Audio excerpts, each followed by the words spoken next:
Hi, it's Paschal here, and I've got my friend here, Guni, and we met in Perth, Australia, yes, and 2017. Wait, wow, yes. long time. Yeah, it was good. And we're here now in London, and basically, the reason I pulled you to ask you this question is because I have a lot of people do ask me questions online in terms of they want to start businesses, and most of them are most likely in their. I normally tell them you can start this no matter the age you are in, it doesn't matter. No. And so, you tell us a little bit about yourself, your background, how you started your online business. Wow, yeah. I'm 52 years old. Whoa. I'm a mother of 2 grown kids. I'm the grandmother of 2 small babies. And I have been in the SFM since 2017. I've been doing a lot of self-development, right? You know, I haven't really gotten on with the business, but I've been laying the basis. So I feel that now I have a really good foundation to actually do the marketing and to know who I am myself in order to be able to give values to others. And I think that's the most important thing when you want to start an online business, is to get to know who you are and what you want and why. And what I want is partly to build a great business where I can bring on my kids. You know, it's like, I think my daughter, she would be really good at helping me in doing some of the stuff, like maybe the Facebook or the Instagram and stuff like that I'm not that much into. And that would be great if she could be a part of this, that we can spend more time together. And my son, he's really good at selling, so I think he would be amazing to have in this community too. So yeah, let's see. Have you had a conversation with them and see what they feel? Well, yes, I have, and they both support me very much. So I actually just quit my job, and my son, he just said, "Oh, good for you, Mom. Go for it." You know, so it's amazing. It's amazing how supportive my kids are. Yeah, I love it.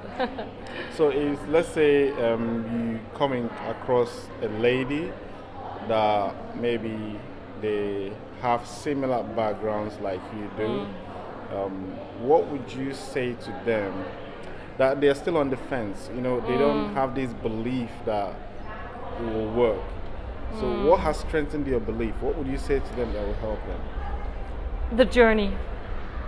Just, you know, you have to start the journey, because you will, I've come to the understanding that you will never be ready. It will never be the right time, and you will never be ready. So just start the journey, and you will grow. You know, I've grown so much on this journey, and I thought I would have been a different place today when I started, but I'm actually in a better place than I thought I would have been. I'm not marketing yet, but I'm in such a better place in just being myself and knowing who I am, so that I'm in a better place in order to start adding value to other people. Yeah, we're going with the context of not marketing. You know, Tom said that he was going to go into blogging.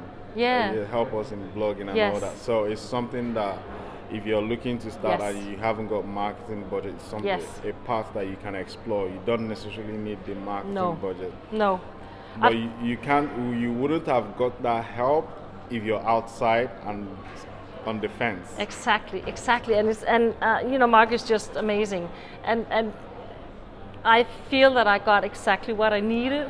Like today, I know that help that I need is coming, so I'm in the perfect place right now. I feel so blessed to be in this community and to be able to they're having my back, right? You know, starting this journey and being on this journey. This community is amazing, and I just couldn't do without it, you know. Oh yeah, good. One final question is, you've been to this. We've met in Perth, and this is not your second. Is this your second event? No, I went last year to the Brand Incubator and the Momentum Day, and this year I went to the Marketing Mastery and the Momentum Day. So what do you think you gain from coming to all these events, what is the thing that you really gain from coming to these events? Connection, definitely. You know, connecting with the other members of the SFM, and that's why I went to Perth. I had just started, and I took the airplane from Denmark to Australia for a week to be there just for one day event, and it was just all worth it because I needed to know that it was real people.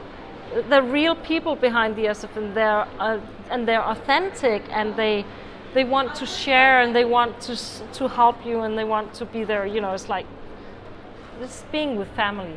All right, thanks very much. So what I want to share is basically this thing you talk about, touched now about being with people physically is if there's a way we operate as human beings, and if we don't really understand ourselves, we'll be struggling to do certain things because we don't believe it. Yes. But in the real sense, let me give you a little bit of perspective. Like sometimes when we are dreaming, our mind is experiencing something. Let's say someone is chasing us in a dream, and when the person is about to catch us, we wake up in that dream. But when we wake up, we are sweating, and our heart is beating fast. Yeah. But we are in the comfort of our bed. Yes. So our mind is actually at work when we sleep. Yes, definitely. So there's a way to train that. It is. Yes. So it goes to do with your mind. Your body might need to experience something when your mind believes it so much. So being here today has strengthened your mind. That is real. That's why the events are good. So because it has strengthened that, you now believe it. You behave in a certain way when you get home. Otherwise, thanks very much for your time. You're welcome, Paschal. Lovely to see you. All right, guys, take care. Bye. Bye.